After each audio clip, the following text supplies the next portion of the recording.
ঢাকার সঙ্গে সম্পর্ক আরও সুদৃঢ় করতে একসঙ্গে কাজ করতে চায় বেইজিং।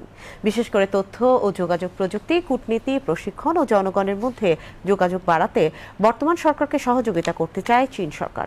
বৃহস্পতিবার সচিবালয়ে তথ্যমন্ত্রী জহিরুদ্দিন স্বপনের সঙ্গে সৌজন্য সাক্ষাতে এসে এমন অভিপ্রায় ব্যক্ত করেন ঢাকায় নিযুক্ত চীনা রাষ্ট্রদূত ইয়ান ওয়াও।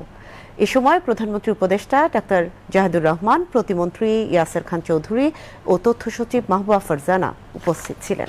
বৈঠকে চাইনিজ রাষ্ট্রদূত জানান, তারা তথ্য মন্ত্রণালয়ের সঙ্গে একটি সমঝোতা স্মারক সই করতে চায়, যার মাধ্যমে চীনের রাষ্ট্রীয় গণমাধ্যমের সঙ্গে এদেশীয় গণমাধ্যমের সম্পর্ক আরও জোরদার হবে। এছাড়া জুলাই ও অক্টোবরে চীনে দুটি সামিট করার আগ্রহ প্রকাশ করে রাষ্ট্রদূত জানান, এর মাধ্যমে বাংলাদেশের সাংবাদিক এবং বুদ্ধিজীবী শ্রেণীর সঙ্গে প্রযুক্তিগত জ্ঞান ও দক্ষতার আদান প্রদান হবে, যা দুই দেশের মধ্যকার সম্পর্ক জোরদারে ভূমিকা পালন করবে।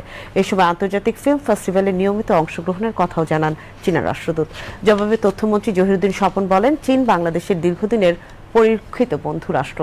প্রযুক্তিগত উৎকর্ষ সাধনে দেশটির অগ্রগতি ঈর্ষণীয়। ঢাকা বেইজিং সম্পর্ক জোরদার হলে দুই দেশই উপকৃত হবে।